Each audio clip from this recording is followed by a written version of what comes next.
Hi, welcome to ATPL Bridge Course Sequences and Series, and we are continuing with the chapter. Today, in this lecture, we are going to discuss geometric progression. So, मैंने आप लोगों को definitions पहले से बताई हुई है कि सीक्वेंस यानी क्या रहता है, सीरीज यानी क्या रहता और प्रोग्रेशन यानी क्या रहता। तो अगर आप लोगों को याद होगा और आपको पता है प्रोग्रेशन यानी क्या, तो प्रोग्रेशन ये एक सीक्वेंस रहता है जिसमें टर्म्स को हमेशा मैथमेटिकल कोरिलेशन रहना चाहिए. So two consecutive terms should have a mathematical correlation.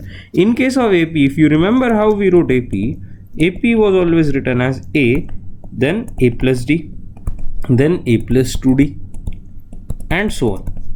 तो इसमें आप टर्म्स को ऐड करते जाते हो डी टर्म को और आपको नेक्स्ट टर्म मिलती जाती है. A GP by the way is denoted in this form. First is A, next is what we call as A R, फिर उसके आगे आता है ए आर स्क्वायर, फिर उसके आगे आता है A R cube and so on. Now observe how I have written AP and how I have written GP. AP में फर्स्ट टर्म ए, जीपी में फर्स्ट टर्म ए, कोई दिक्कत नहीं, कोई प्रॉब्लम नहीं. यहाँ पे एपी में प्लस साइन, जीपी में मल्टीप्लिकेशन, एपी में प्लस डी, जीपी में इंटू आर. नेक्स्ट टर्म में और एक बार डी ऐड किया एपी में, जीपी में और एक बार आर से मल्टीप्लाई किया. फिर ए आर क्यूब में देखो आप, अगर सपोज यहाँ ए प्लस 3D रहता तो यहाँ पे ए आर क्यूब है, यानी प्लस साइन ये मल्टीप्लिकेशन में कन्वर्ट हो जाता है, डी ये आर में कन्वर्ट हो जाता है, और जो कोएफिशिएंट ऑफ डी है, कोएफिशिएंट ऑफ डी जैसे यहाँ देखो ये थर्ड एग्जांपल में, let me just denote it by some different things so that all of you can observe properly. जैसे कि आप यहाँ ऑब्जर्व कर रहे हो, ये देखना, अरे ये क्यों नहीं चल रहा है यार, एक सेकंड रुक जाओ. ओके, जैसे कि आप यहाँ देख सकते हो, यहाँ 2D है तो यहाँ पे आर स्क्वायर बन गया. यहाँ सिर्फ 1D था तो यहाँ आर रहता है, यानी जो D का कोएफिशिएंट था वो आर के पावर में कन्वर्ट हो गया है. नाउ लेट्स कंसिडर वन और टू एग्जाम्पल्स टू राइट. तो एग्जाम्पल के तौर पे मैं यहाँ पे एक सिंपल एपी लिख रहा हूँ. 2, 4, 6, 8, 10, यानी ए की वैल्यू क्या है 2 और डी की वैल्यू क्या है 2. फिर से अब अपन इसका जीपी इक्विवेलेंट लिखते हैं. This is an AP. अगर मैंने जीपी लिखा तो जीपी लिखते हो तो फर्स्ट टर्म 2 रहेगी. देखो जैसा यहाँ ए था, इधर ए है ना. जीपी और एपी में डिफरेंस मैं आपको बता रहा हूँ. फिर नेक्स्ट टर्म में देखो आप लोग, ए की वैल्यू 2 है, डी की वैल्यू 2 है, तो यहाँ पे भी अपन लिखते वक्त ए की वैल्यू लेंगे 2 और आर की वैल्यू लेंगे 2. अब डी रिप्लेस हो गया है आर से नोटेशन में. आर क्या रहता है मैं आपको 1 मिनट में बताता हूँ. फिर उसके बाद में आप लोग पहली टर्म जैसे 2 लिखते हो, सेकंड टर्म में फिर आपको लिखना है ए आर, यानी ए में आर से मल्टीप्लाई करना है. एक को आर से मल्टीप्लाई किया यानी 2 × 2 यानी हो गया 4. फिर नेक्स्ट टर्म है ए आर स्क्वायर, यानी ए आर को आर से मल्टीप्लाई करना, यानी 4 को 2 से मल्टीप्लाई करना पड़ेगा. ए आर को देखो, ए आर को आर से मल्टीप्लाई करने पे ए आर स्क्वायर मिलने वाला है, तो 4 को आर से मल्टीप्लाई किया यानी नेक्स्ट सीक्वेंस आ गया 8. फिर नेक्स्ट सीक्वेंस में टर्म आएगी, फिर से इसको आर से मल्टीप्लाई किया तो ए आर क्यूब बनेगा कि नहीं. तो यानी बोलने का मतलब है 8 × 2 लेना पड़ेगा, दैट इज 16, एंड इंटू 2 फिर से लोगे तो 32. अब जीपी में देखो अपन ने क्या किया, जीपी में 2 से मल्टीप्लाई करते गए. एपी में क्या किया, एपी में 2 से ऐड किया. That is the only difference between AP and GP. In AP you have what we call as common difference. In GP you have what we call as common ratio. Q ratio. आपने अगर divide करना शुरू किया तो देखो, second term by first term, A2 by A1, A2 by A1, A2 by A1 is 4/2, that is 2. A3 by A2, A3 by A2 is of course third term upon second term, that is again 2. फिर A4/A3, that is 16/8 is again 2. So observe that every time this ratio of two consecutive terms is same, you are getting 2 as the answer every time. That's why we say it is a common ratio. जैसे यहाँ common difference है वैसे यहाँ पे common ratio है. Okay, so you have to keep on multiplying by r in order to obtain the next term. Common ratio होने की वजह से तो उसका notation r है. अच्छा, और मैथमेटिकली भी देख लो, जो अपन ने लिखा था ना A R square A R cube, तो इन दोनों को अगर डिवाइड किया मैंने, इन दोनों को डिवाइड कर दिया तो ए आर अपॉन ए यानी आर आने वाला है, A are square upon A R consecutive terms देखो डिवाइड कर रहे हैं अपन, फिर से आर आएगा, ए R cube upon A R square फिर से आर आया, तो ये कॉमन रेशो आता है हर बार. I hope this is clear. Now some of the things that you can have in your mind, can the common ratio be negative? अब common ratio negative रह सकता है क्या? तो हाँ बिल्कुल, r को अगर सपोज किसी ने लिखा -2 है ना, और a को लिया 2, कोई हरकत नहीं. अब हर बार आपको अगर GP निकालना है तो -2 से मल्टीप्लाई करते जाना पड़ेगा. तो पहले अपन लिखेंगे 2, अब -2 से मल्टीप्लाई कर दो तो बन जाता है -4, फिर से -2 से मल्टीप्लाई करो तो बनेगा 8, फिर से -2 से मल्टीप्लाई करो, 8 इंटू -2 यानी -16, again multiply by -2, you will get this as 32 and so on. So what's happening now, when you take r as negative, the sequence that you obtain is alternately positive negative. देख लो तो alternately positive negative. लेकिन GP है क्या? Of course GP है ना, GP तो दिख ही रहा है, GP बनाया अपन ने उसको, तो R निगेटिव चलता. अच्छा, किसी का बोलना है R फ्रैक्शन चलता क्या? सपोज A = 1 लिखा, A = 1, R = 1/2 ऐसा लिखा, तो अब GP बनाएंगे क्या अपन? हाँ बिल्कुल, क्यों नहीं, GP बनाएंगे ना. GP बनाने का एक ही तरीका है, सबसे पहले लिखना A, इसके बाद में लिखना AR, 1 इंटू 1/2 इज 1/2, फिर से इससे मल्टीप्लाई करना 1/2 से, 1/2 इंटू 1/2 विल बी 1/4, फिर से मल्टीप्लाई करो 1/2 से 1/8 एंड सो ऑन. अब ये भी तो GP हुआ, क्योंकि आप R से मल्टीप्लाई करते गए. अब ये फ्रैक्शनल टर्म्स है, ये GP है क्या? Of course it is. Some of you might think that अरे ये तो 2 से डिवाइड हो रहा है, ऐसा 2 के पावर्स में बढ़ रहा है, क्या प्रॉब्लम है, क्या हरकत है? अपन 2 से डिवाइड कर रहे हैं बोले या 1/2 से मल्टीप्लाई कर रहे हैं बोलते, एक ही तो बात है ना. So in short we can say I am multiplying by 1/2 instead of just keeping it as division of 2. अपन बोलते हैं GP में एक्चुअली अपन मल्टीप्लाई करते गए तो आपको नेक्स्ट टर्म मिलती है. दोनों चीज़ें एक ही है, कोई प्रॉब्लम नहीं है वैसा. 2 से मल्टीप्लाई करो या 2 से डिवाइड करो, 2 से डिवाइड करो या 1/2 से मल्टीप्लाई करो, ये एक ही तो बात है ना. Let's proceed further. और यहाँ पे एक सपोज एक किसी को डाउट आ सकता है, can GP be again finite और infinite? Of course GP can also be finite और इनफाइनाइट. फाइनाइट कब रहेगा? जब लास्ट टर्म पता रहेगी. इनफाइनाइट कब रहेगा? जब लास्ट टर्म पता नहीं रहेगी. वो एंड सो ऑन करते हुए आगे चलता है. ये जो मैंने लिखा ना, ये GP है, ये इनफाइनाइट GP है.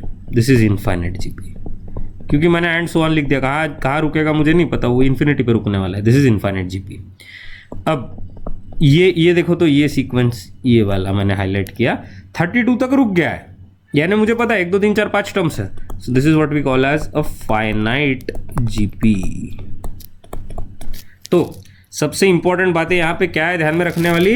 अ sequence A1 A2 A3 and so on up to AN is said to be, this sequence is said to be a GP if this AK plus 1 upon AK is a constant independent of K.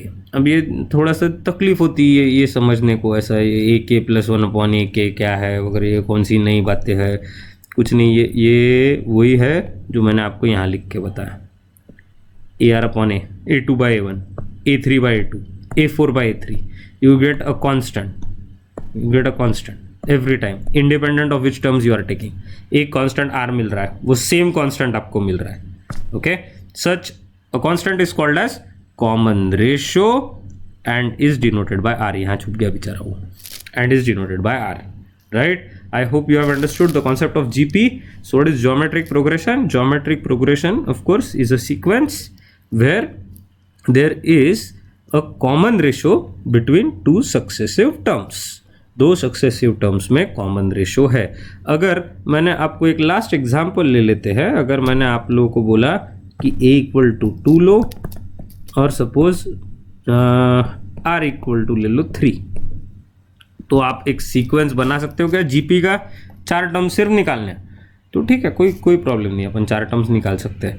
तो पहला term रहेगा 2, दूसरा term रहेगा 2 into 3 यानी 6, तीसरा term रहेगा 6 into 3, इसमें सिर्फ 3 से मल्टीप्लाई करते जाना 18. फिर नेक्स्ट टर्म रहेगा, 4 टर्म्स निकालने थे बोला था ना मैंने, 18 3 से कितना हो जाएगा 54. Okay, so these are the 4 terms of the GP.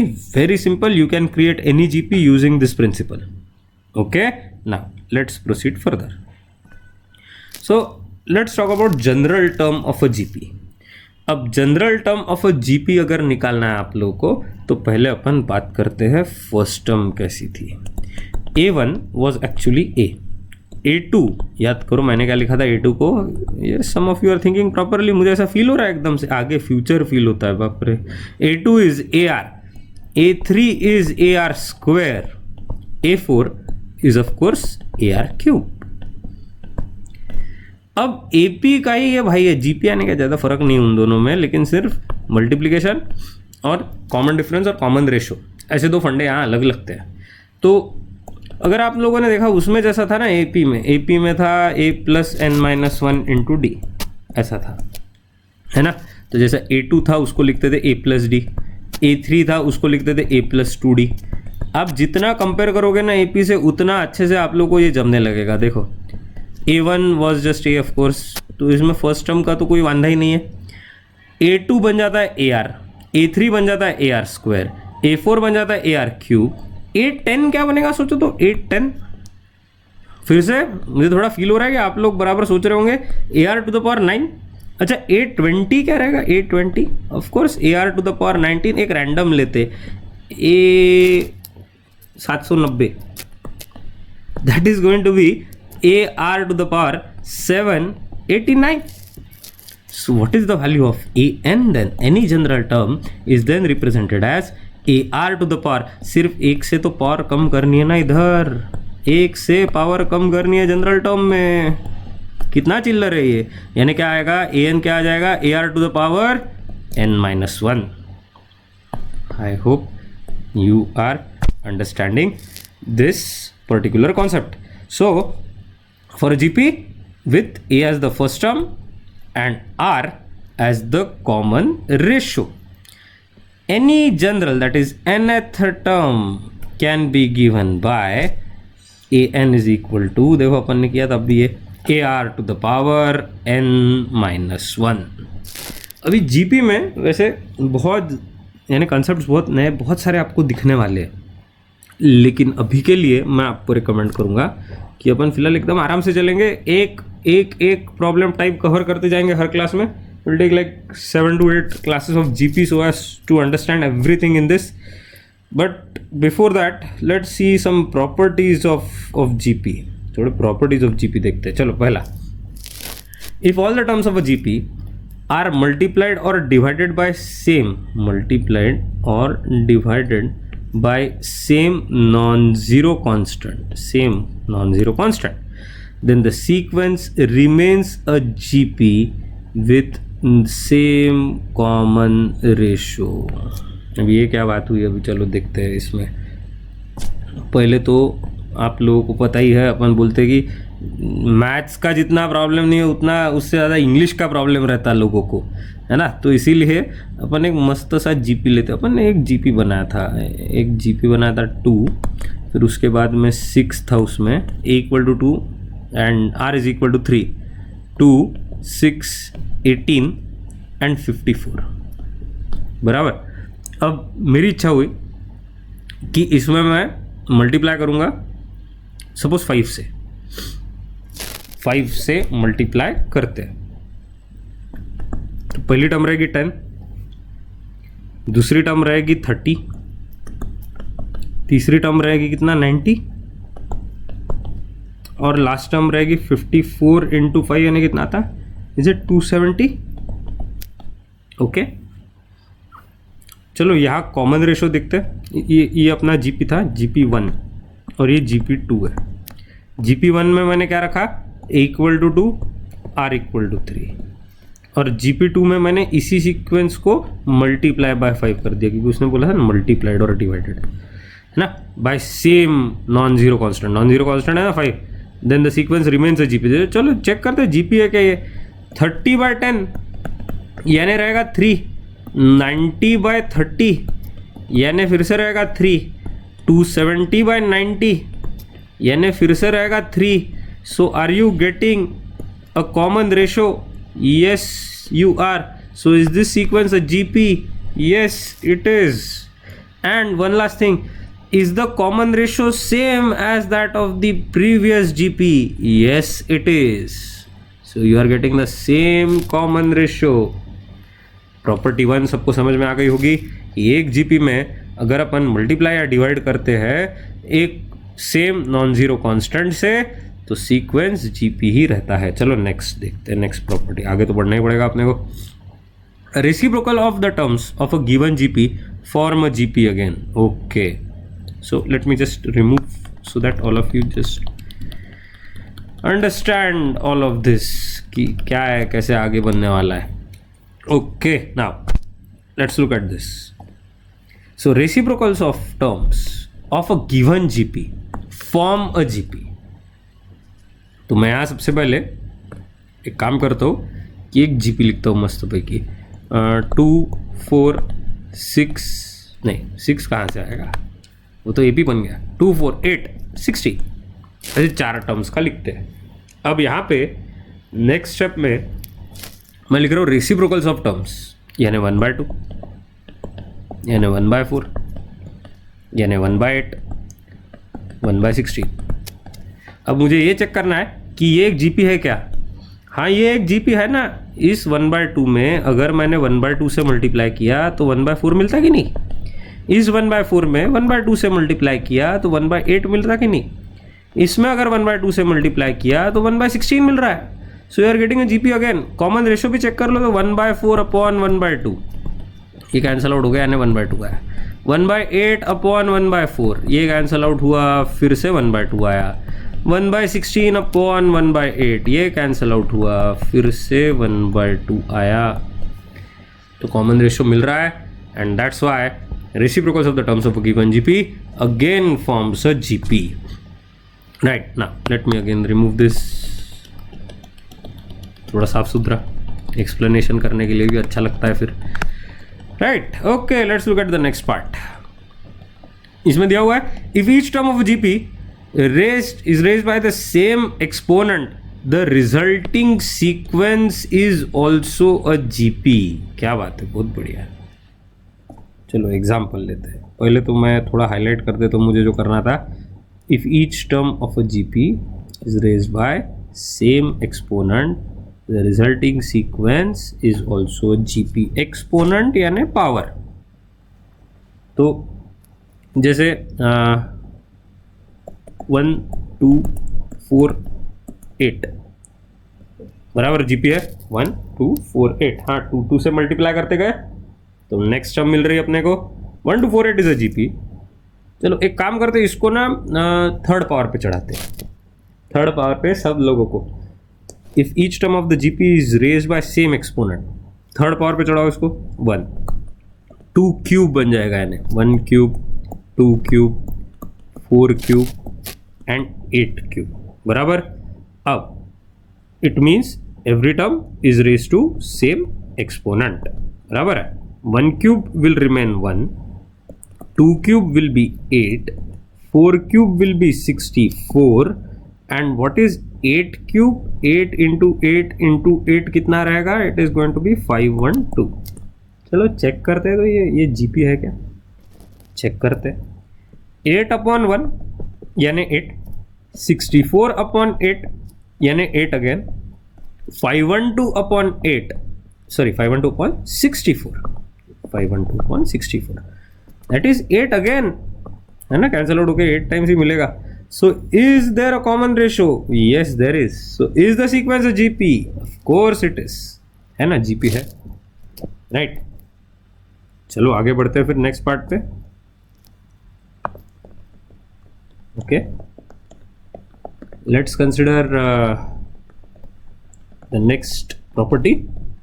इसमें बोला गया है in a finite GP the product of terms equidistant from beginning and end is always same and is equal to product of first and last term. Okay, तो finite GP है, देखो मैं फिर से एक बार हाईलाइट करूँ. finite GP है, product of terms equidistant from beginning and end is always same and is equal to product of first and last term. Okay, अब उसके लिए मुझे क्या करना पड़ेगा? एग्जाम्पल 1, 2, 4, 8, 16, 32, 64, 128. चलो बहुत अच्छे एग्जाम्पल ले लिए. अब product of first and last term पर ले लेते हैं. फर्स्ट टर्म है 1, लास्ट टर्म है 128. 128 इंटू 1 यानी आ गया 128. अब मल्टीप्लाई करते हैं. चलो एक काम करते हैं अपन, first second third term from the beginning and third term from the end, ऐसा लेते हैं. तो ये बराबर हुआ कि नहीं? Equidistant from beginning, equidistant from the end. अच्छा, 32 इंटू 4, 32 इंटू 2 64 और 64 इंटू 2 यानी अगेन 128 आ रहा है कि नहीं? देखो 32 इंटू 4 यानी फिर से 128 आ रहा. चलो अब मेरी इच्छा है कि नहीं ऐसा नहीं करते अपन, fourth term from the beginning लेते और fourth term from the end लेते. तो अब fourth term from the beginning यानी हाईलाइटर लेता हूँ मैं, first second third fourth, fourth term from the beginning, fourth term from the end, 1 2 3 4 यानी 16. चलो प्रोडक्ट लेते हैं तो इसका 16 into 8, of course it is 128. तो प्रॉपर्टी टैली हो रही ना फिर. In a finite GP the product of terms equidistant from the beginning and the end is always same as and is equal to the product of first and last term. देखो आ रहे हैं, सब same आ रहा है, right? Now 3 non-zero numbers ABC are in GP only if B square is equal to AC. ये 3 numbers के लिए ही रहता है B square equal to AC. वहाँ वो AP में ना ट्वाइस भी equal to A plus C आता था. कंफ्यूज नहीं करना चाहता हूँ मैं, आपको सिर्फ याद दिला रहा हूँ कि ऐसा अपन ने किया हुआ है cover. So now let us consider an example where yes, मेरा सबसे फेवरेट एग्जाम्पल 248. अब 248 ये 3 टर्म्स है, they are in GP, of course दिख रहा है, लेकिन उसकी नेसेसरी कंडीशन क्या है? बी स्क्वायर यानी 4 स्क्वायर. 4 स्क्वायर यानी कितना आएगा? 16. 2 इंटू 8 अलग से मल्टीप्लाई किया, ए सी, ये ए बी सी है कि नहीं? ए और सी को मल्टीप्लाई किया यानी 2 इंटू 8 फिर से आया 16. Are they equal? Yes they are. Why is that? Because you are taking the property B square is equal to AC for a GP. So remember this. This is for 3 terms only. और GP में हर बार आपको non zero दिखेगा क्योंकि zero GP में नहीं आ सकता. Zero आया उसमें कुछ भी मल्टीप्लाई किया आपने तो भी वो जीरो ही रहने वाला. और अगर आपने कॉमन रेशो निकालने का प्रयत्न किया है यहाँ पे 0.0, 0.0 इज अनडिफाइंड, ऐसे डिफाइन ही नहीं होता है. इसके लिए मैं आपको अलग से एक बार बताऊंगा कि 0.0 may be in a live class 0.0 ये अनडिफाइंड क्यों आता. Okay, let's talk about the next part. तो देखो यहाँ पे फिर से जगह बनानी पड़ेगी ना. Last, I think this is last property. If the terms of a given GP are chosen at regular intervals, then the sequence, new sequence also forms. नहीं, एक मिनट, मैंने गलत पढ़ाई. One more time, take 2. If the terms of the GP are chosen at regular intervals, then a new sequence so formed also forms GP. हाँ, okay. तो पहले तो terms of GP है, GP रहेगा. The terms are chosen at regular intervals. Regular intervals पे select करना है. The new sequence also forms a GP. हाँ, तो अब चलो एक एग्जाम्पल लेते फिर से. ये मेरा बहुत फेवरेट एग्जाम्पल है. 2, 4, 8, 16, 32, 64, 128, 256 ऐसा ले लिया जीपी.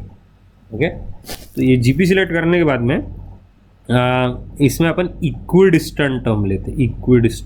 इक्विडिस्टेंट यानी क्या कि रेगुलर इंटरवल्स पे लेना है, यानी अगर पहली टर्म ली, अब 2 टर्म स्किप कर दो, 1 2 16 ले लिया, 2 टर्म स्किप करो, 1 2 128 ले लिया, 2 टर्म स्किप करो, स्कोप ही नहीं है स्कोप ही नहीं है। तो चलो अभी इसको लिखते हैं, ये जो सीक्वेंस मेरे पास में है 2 16 and 128।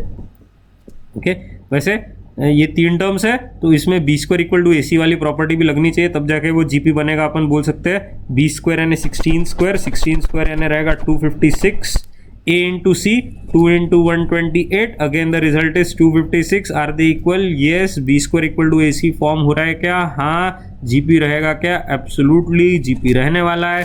So I hope you have understood this property कि आप इक्विडिस्टेंट लो। किसी की इच्छा हुई नहीं हमको ऑल्टरनेट लेना है, हमारी ऑल्टरनेट वाली इच्छा है, तो ऑल्टरनेट वाली इच्छा वाले लोग ऐसा कर सकते हैं कि जैसे देखो मैंने ये लिया, ये ऑल्टरनेटली 4 लिया पहले, फिर ऑल्टरनेट 16, फिर ऑल्टरनेट 64, फिर alternate 256।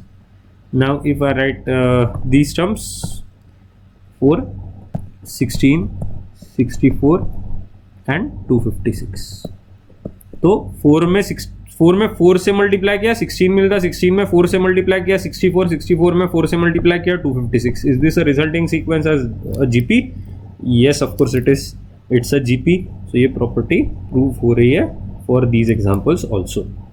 I hope I have explained the entire sequence properly and you have understood it. तो ये क्या है प्रॉपर्टीज ऑफ जीपी, ये आपको ध्यान में आ गया हो। आगे बढ़ते हैं, ये आज तो बहुत बेसिक लेवल के प्रॉब्लम से कोई चिंता ही नहीं है। Let's start. Question number 1, find the 10th term and the nth term of the GP 5 25 125 and so on. 5 25 125 and so on. अब 10 टर्म निकालनी है, यानी a10 निकालना है, बराबर। nth टर्म निकालनी है, यानी an निकालना है, करेक्ट। अब एक एक करके वैल्यू लिखते जाएंगे। So tell me what is the value of a? a is 5 and what is r? r observe कर लो, बहुत इजी है। 5 में 5 से मल्टीप्लाई किया तो 25 मिल रहा है, 25 में 5 से मल्टीप्लाई किया तो 125 मिल रहा है ना। r की वैल्यू इन शॉर्ट 5 है। आप ऐसे डिवाइड भी कर सकते हो तुरंत, 25/5 कैंसिल आउट 5, ऐसा भी आप कर सकते हो। a2/a1 लेना, उससे भी आता, फास्ट आता। ना a10 जनरल टर्म का फॉर्मूला याद करो, it is always ar to the power 9। a की वैल्यू कितनी है? 5। r की वैल्यू कितनी है? 5 टू द पावर यानी 9 आ जाएगा। सो फाइनल आंसर कितना आ जाएगा? 5 टू द पावर 10। अब मुझे कुछ लोग पूछ सकते हैं सर इसको कैलकुलेट करना पड़ता क्या? नहीं, 5 टू द पावर 10 को इवेल्युएट करने की ज़रूरत नहीं, क्योंकि ये नहीं तो बहुत लंबा जाएगा। You don't need to evaluate 5 to the power 10। Okay, कुछ इवेल्युएशंस करने पड़ते हैं, ऐसा नहीं, लेकिन 5 टू द पावर 10 ये अनरियलिस्टिक इवेल्युएशन है। Okay, let's talk about an। an is equal to, अब an का फॉर्मूला क्या रहता? ar to the power n-1। So an would be equal to a की वैल्यू क्या रहेगी? 5। r की वैल्यू क्या है? 5 टू द पावर आएगा n-1। This is actually 5 to the power 1 into 5 to the power n-1। ये कैंसिल आउट हो जाते, पता है ना आप लोगों को ये? अच्छा, ये लॉज ऑफ इंडाइसिस में भी एक बार डिस्कस कर लेता हूँ। 5 to the power n। Now I hope you are well aware of it. Still I don't know why I am discussing this, लेकिन ठीक है चलो। a to the power n into a to the power m, when bases are same and in multiplication the power gets added, यानी आपको result मिलता है a to the power m plus n, है ना। Bases are same and in multiplication the power gets added. a to the power n into b to the power n can be written as a into b whole to the power n। ये भी आप लोगों को पता होगा, ये सब laws of indices है। नहीं पता तो ये अभी घुट लो, ये रट लो पूरे। ये बहुत पहले पढ़ाए जाते हैं, 11th में एकदम से इसको डिस्कस करने की ज़रूरत नहीं रहती, but I feel that you should be aware of all this. If you don't remember और डोंट अंडरस्टैंड, अभी कंप्लीट कर लेना अच्छा रहेगा। a to the power n upon b to the power a to the power n upon a to the power m is written as, when bases are same and in division bases are same and in division the power gets subtracted, यानी ये आता है n minus m। ठीक है, ये ध्यान में रखना है। तो वैसे ये दोनों, ये कहाँ गए, सॉरी, ये दोनों का ये 5 to the power 1 था ना, ये दोनों मल्टीप्लिकेशन में थे, they are same bases, so power gets added, तो इसीलिए वो 1 + n - 1 आया, कैंसिल आउट हुआ और 5 to the power n अपना आंसर आया। So remember laws of indices important, ये 3 ध्यान में रखा अभी के लिए तो भी चलता है। अच्छा, anything to the power 0 is 1 ये पता ही नहीं आप लोगों को, a to the power 0 1 रहता है ना। Okay, let's discuss the next question, question number 2। Wisdom of the GP 2, 8, 32 and so on is 131072। देखो इसने डुबाया अपने को, इसने डुबाया अपने को, इसने अभी बेकार टर्म दे दी है ऐसी 131072। ठीक है, कोई बात नहीं। Solution, so now let's start from here. a is equal to 2 बराबर, r इज इक्वल टू 8/2 ले लेना फटाक से, 4 आ जाता है, r इज इक्वल टू 4, और चेक कर लेना 8 × 4 32 है कि नहीं, हाँ है, यानी वो टैली भी हो जाता सीक्वेंस अपना। an इज इक्वल टू 131072, इसको बुरा भी नहीं लग रहा है, इसने इतना बेकार दिया अपने को। an is equal to 131072, an का फॉर्मूला, बट an ऐसा लिखना अच्छा लगता है, but an equal to ar to the power n - 1। अब ar to the power n - 1 रहता है, वो अपन यहाँ सब्स्टिट्यूट कर देंगे। सो ar to the power n - 1 is 131072। इसमें वैल्यू डालना, a की वैल्यू क्या आएगी 2 इंटू r की वैल्यू क्या आएगी 4 to the power n - 1 is equal to 131072। 2 से डिवाइड किया, 2 से एकदम आराम से 2 से डिवाइड किया तो बचेगा 4 to the power n - 1 equal to 65536 शायद, हाँ ओके। अब एक्चुअली मुझे ये पता है, ये ना आप लोगों को घुटना पड़ेगा, ये मैं लाइव क्लास में करवाऊँगा आप लोगों से। ये पावर्स ऑफ 2 है, जैसे 2 स्क्वायर ये 4 है, 2 cube 8, 2 to the power 4 16, 2 to the power 5 32, 2 to the power 6 64, 2 to the power 7 128, 2 to the power 8 256, 2 to the power 9 512, 2 to the power 10 1024, 2 to the power 11 2048, 2 to the power 12 4096, जगह कम पड़ रही देखो।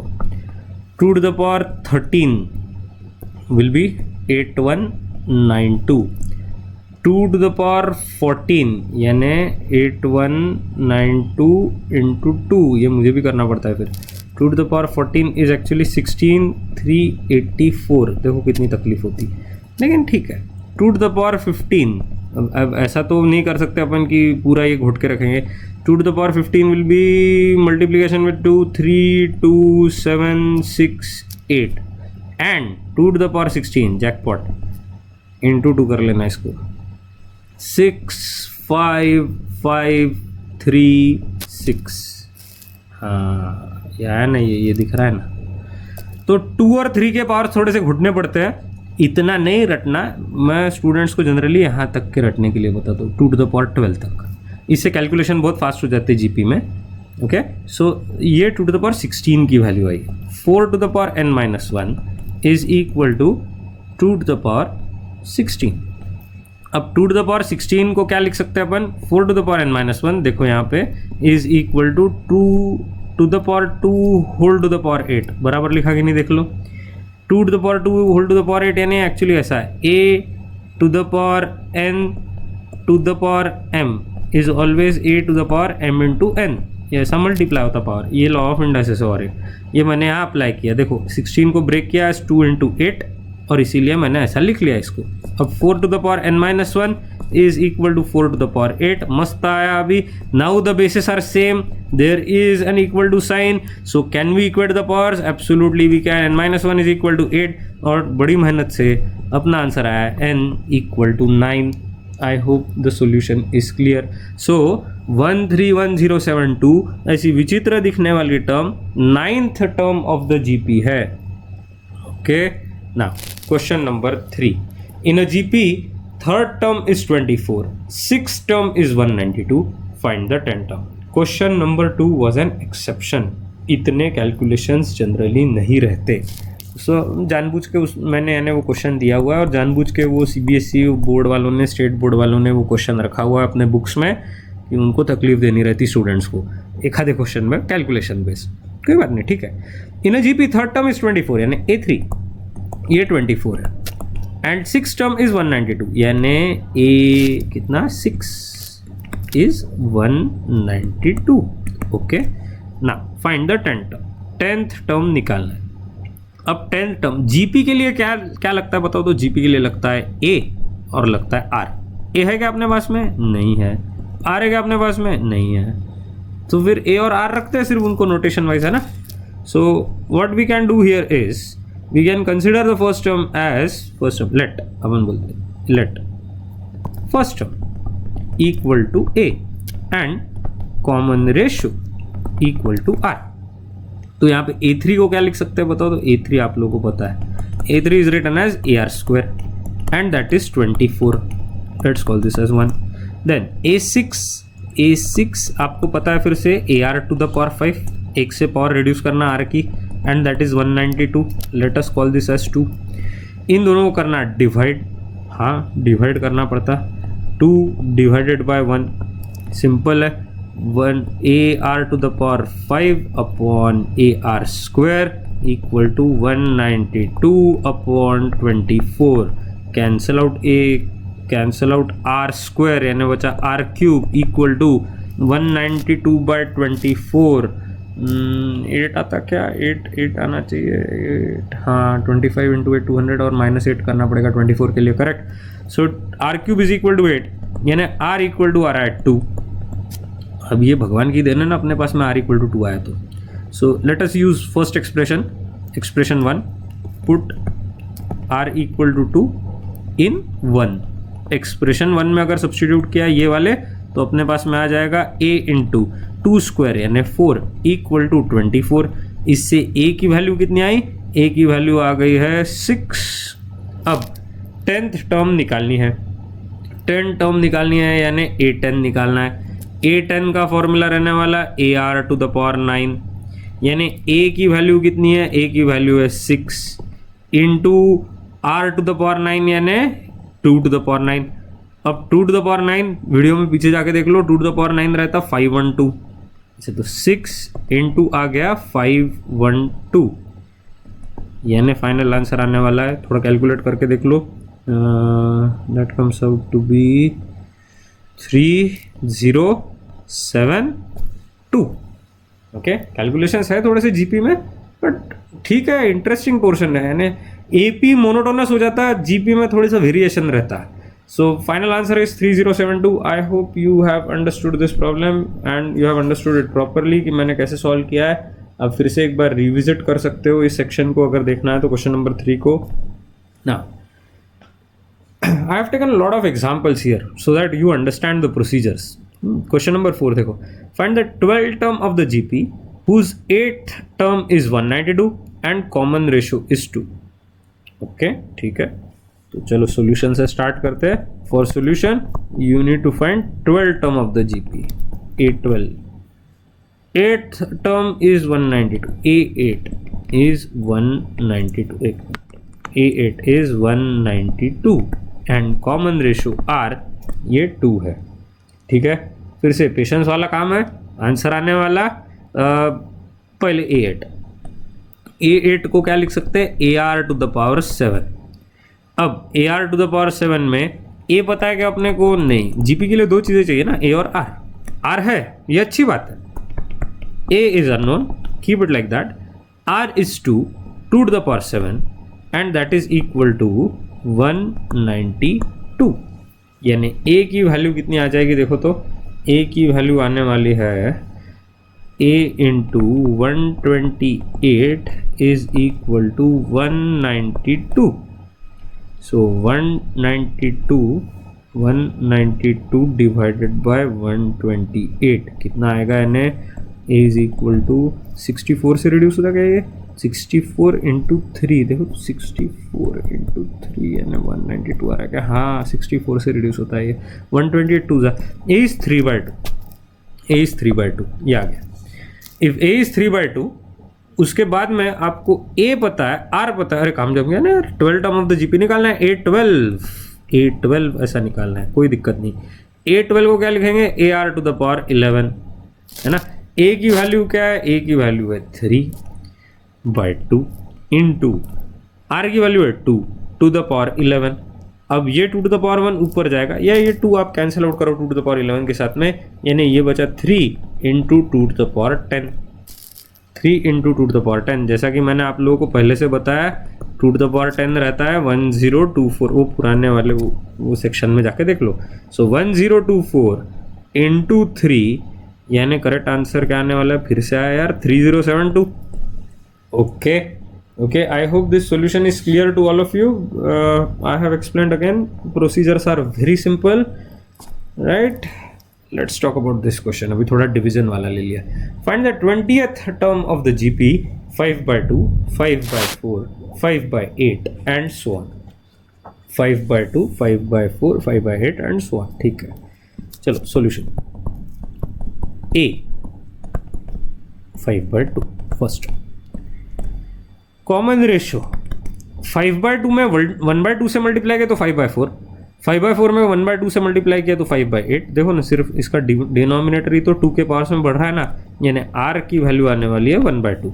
If you are not satisfied with this procedure, ऐसा divide कर लेना 5/4 upon 5/2, 5 cancel, 2 cancel, कितना है ये 1/2। ओके ना, 20th टर्म निकालनी है। चलो कोई दिक्कत नहीं, 28 टर्म इस बार कैलकुलेट नहीं करना, 28 टर्म देखिए उसको पावर में ही रखना।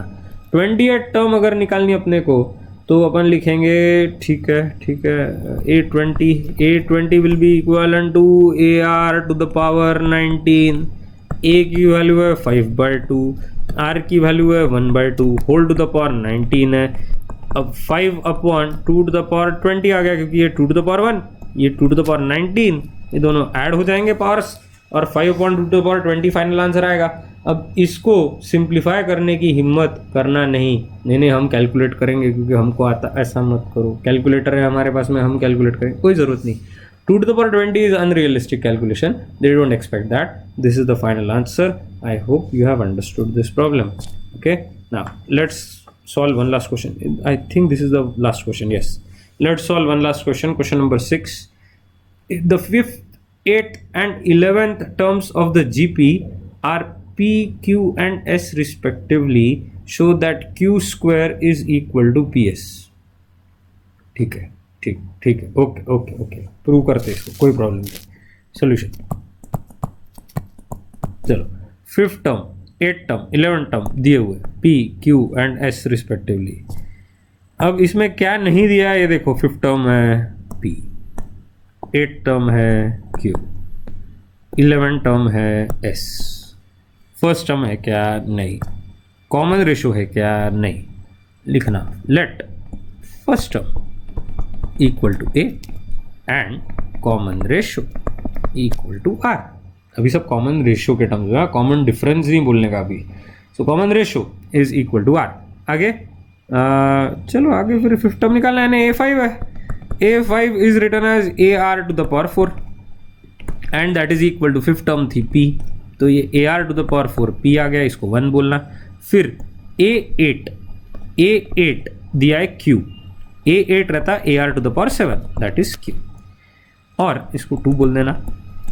फिर उसके बाद में नेक्स्ट टर्म क्या रहने वाली है? 11, A11 रहने वाला है AR⁻10 and that is equal to S। ऐसे 3 एक्सप्रेशंस अपने पास में आ गए, ठीक है। अब उसने बोला है Q square is equal to PS, तो LHS लिखेंगे। LHS Q स्क्वायर है, Q की वैल्यू है AR⁻7, द होल स्क्वायर बन जाएगा। Q की वैल्यू है AR⁻7, यहाँ लिखो फ्रॉम 2, अच्छा लगता है सर, फ्रॉम 2। ओके, ना this is going to be A square, और ये 7 इंटू 2 यानी हो जाएगा 14, A स्क्वायर R⁻14। इसको कैपिटल A बोलते हैं, ऐसे नोटेशन। RHS लेते हैं, RHS में अपने पास में है P इंटू एस, प्रूव करना था P इंटू एस। अब P की वैल्यू देखो क्या है, P की वैल्यू है AR to the power 4, right, into S की वैल्यू देखो क्या है, S is AR to the power 10। Now these two are multiplied, this is from, by the way, from 1 and 3, बराबर, ओके। अब ये वैल्यू और ये वैल्यू डालने के बाद में मुझे सिर्फ मल्टीप्लाई करना है, a इंटू ए बनता a square, r to the power 4 into r to the power 10, bases are same, and multiplication power gets added, 4 plus 10 यानी बना 14, let's call this as b। So a is equal to b, of course, देख लो बराबर है कि नहीं, from a and b, LHS is equal to RHS, और last में लिखना मस्त, मैं एक मस्त पेन यूज करता हूँ, हेंस प्रूव। क्यों लिखना हेंस प्रूव, बहुत सेटिस्फैक्शन मिलता है, hence prove, that's the final answer, okay, right. So let's discuss aptitude question now. ये अभी तक के अपन ने पूरे फॉर्म्स देख लिए, मैं आज आप लोगों को कुछ असाइनमेंट्स भी देने वाला हूँ, लेकिन ये पोर्शन अपना हो गया अभी, यानी so I will quickly give you aptitude questions based on just simple logical reasoning. देखो कहाँ गया यार, है एनिमेशन है, okay. So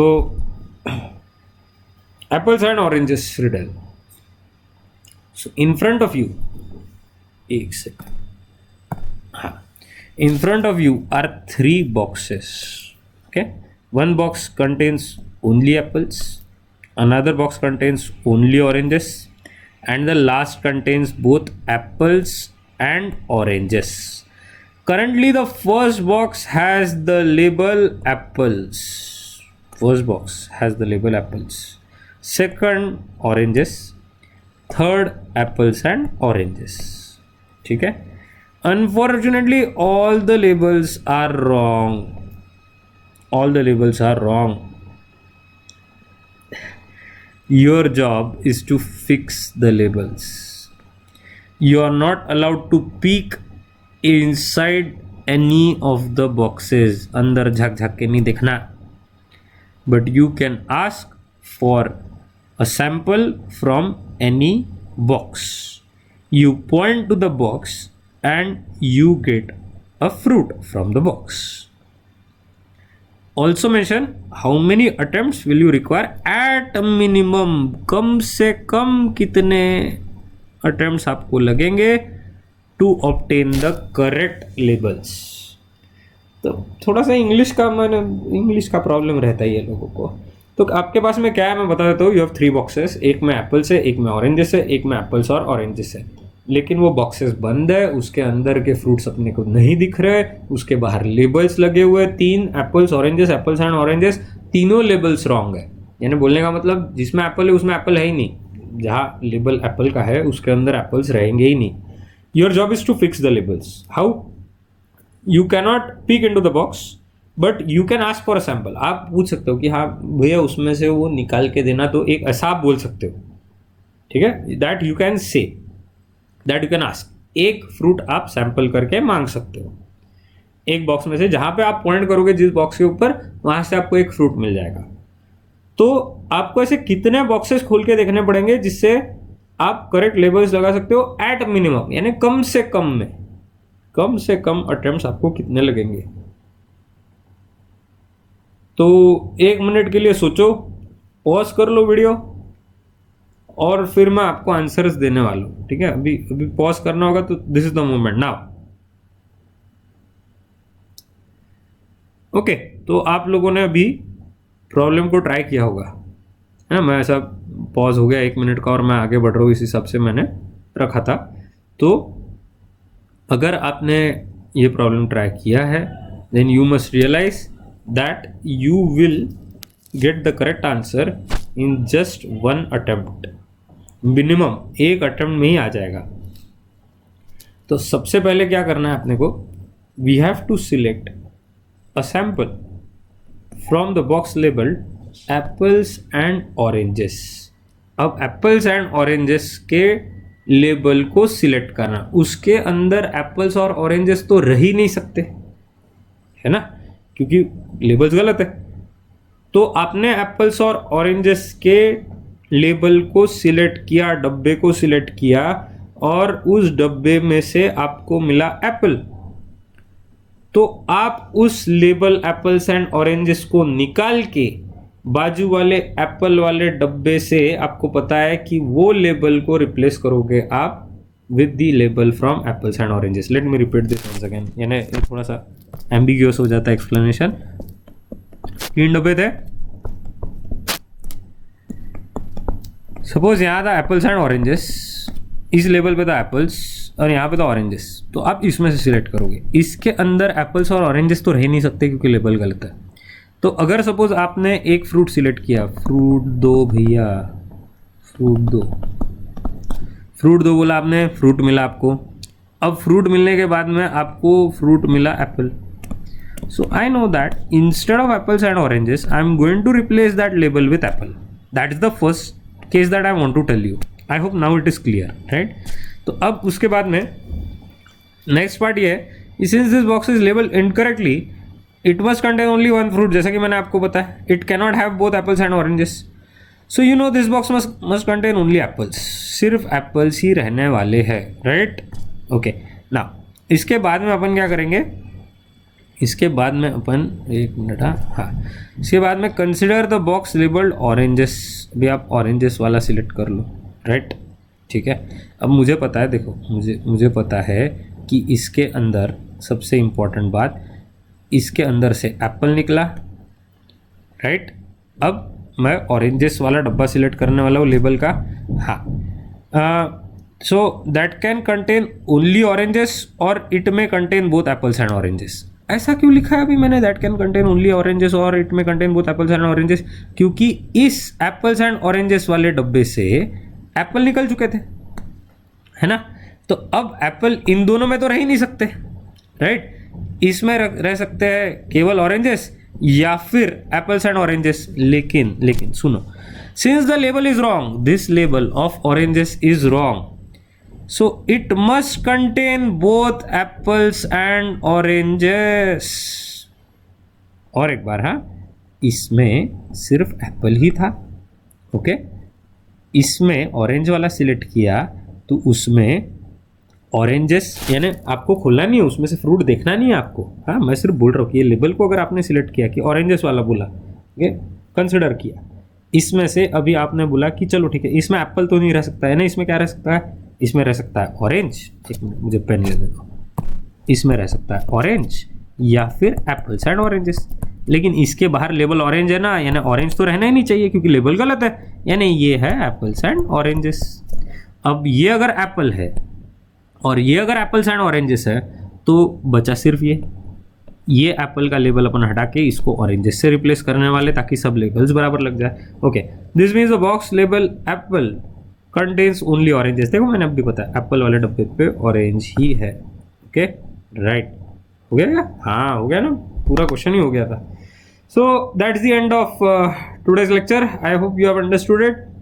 if yes, just skip this portion now because I feel that कुछ लोगों को एकदम से ये समझ में नहीं आता, इसलिए मैं एक आधे मिनट में ये फटाफट एक्सप्लेन कर रहा हूँ। तो किसी को देखना है तो वो देख सकता है, या फिर आप लेक्चर यहाँ पे एंड कर सकते हो, हाँ। ओके, सो ऐसे 3 लेवल थे, राइट। अब मेरा बोलना था कि ये सिलेक्ट करो सबसे पहले, एप्पल्स एंड ऑरेंजेस। इसमें निकले सपोज एप्पल्स, ऑरेंजेस भी निकल सकते हैं, मैंने एक केस कंसिडर की, इसमें निकले सपोज एप्पल्स। अब अगर इसमें से एप्पल निकले तो मुझे पता है कि ये रिप्लेस होने वाला है ए से, लेबल ए से, ठीक है। इसके बाद में मैं ऑरेंजेस पे सिलेक्ट करूँगा। अब ऑरेंज वाले ग्रुप पे सिलेक्ट करने के बाद अगर इसमें से एप्पल निकल चुके हैं तो ऑरेंज वाले डब्बे में से एक तो ऑरेंज फ्रूट आ सकता है, या फिर एप्पल्स एंड ऑरेंजेस दोनों, या फिर ये दोनों वाला आ सकता है ग्रुप। अब अगर लेबल गलत है, यानी ये ऑरेंज यहाँ पे रह ही नहीं सकता, लेबल गलत है, यानी इसका मतलब है ये हुआ एप्पल्स एंड ऑरेंजेस।